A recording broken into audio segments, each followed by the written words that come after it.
मैं पालम कॉलोनी दिल्ली कैंटेरियर राजनगर वाला केस हमारा था, जिस केस में इसने बेल के लिए अप्लाई किया था, उसी दिन इनकी डेथ हो गई है। वो कुदरती डेथ हुई है, हमें उससे कोई नहीं लेना। पर ये बात है जो इन्होंने कही है दीपेंद्र हुड्डा ने, that he was a role model. अगर वो रोल मॉडल था तो फिर कल्प्रिट्स कौन थे, मुझे ये दीपेंद्र हुड्डा बताएं। तो मैं तो ये कहूंगी, अगर ये इसको रोल मॉडल कह रहे तो मैं ये कह रही हूँ Congress and Deependra Hooda are shame model. Okay, अब मुझे ये बताइए, आप दीपेंद्र हुड्डा की आवाज के बाहर आई, आपके हाथ में क्या पेपर था, क्या मैंने तो ये वो अगेंस्ट उनके आवाज लगाई। सिर्फ ये लिखा है कि मैंने ये लिखा हुआ है DH if SK is a role model then who are culprits, इसके लिए। और मैंने लिखा है Deependra Hooda shame on you. दूसरे में मैंने ये लिखा हुआ था Congress and Deependra Hooda are a shame model. अगर वो रोल मॉडल है एसके तो then both they are a shame model. अब तो साफ पता लग गया कि कांग्रेस तब से भी हमें लेके इनको बचाती रही है और हमारे जो सबूतों को नष्ट करती रही है।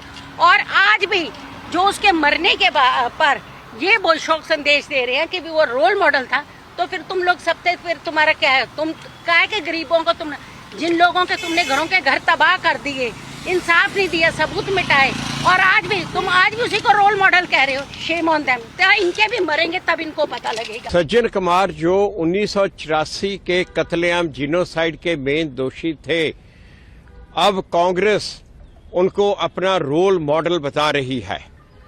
ये बहुत ही शर्म की बात है।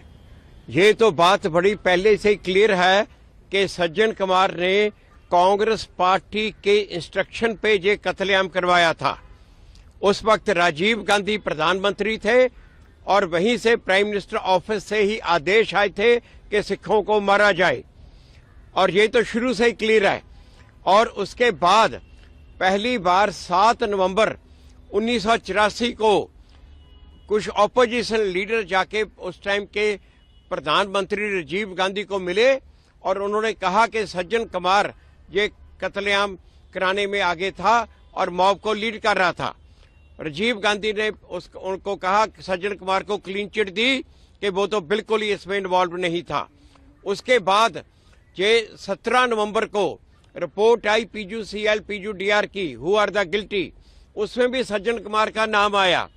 19 नवंबर को राजीव गांधी वहां पोर्ट क्लब पे भाषण देते हुए ये सारे के सारे जितने भी कत्लेआम को एक तरह से जस्टिफाई कर रहा है कि जब बड़ा पेड़ गिरता है तो धरती हिलती है।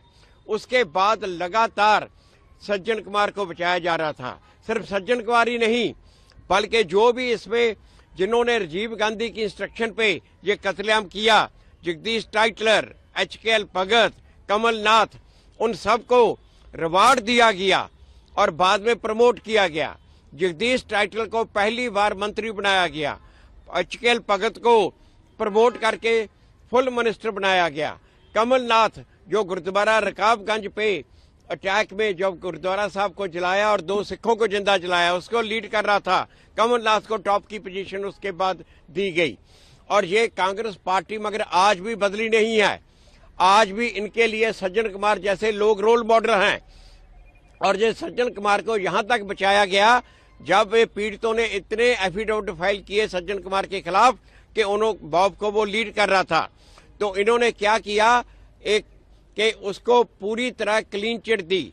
और यहां तक कि एक केस में 3 सिखों के कत्ल के केस में 1992 में जब ये पब्लिक प्रोसिक्यूटर ने कहा कि ये केस बनता है, चार्जशीट तैयार कर ली, मगर कोर्ट में फाइल नहीं की। बल्कि आज तक इतिहास में कभी नहीं हुआ होगा कि मर्डर केस में चार्जशीट तैयार करके साइन करके कोर्ट में फाइल ना करो।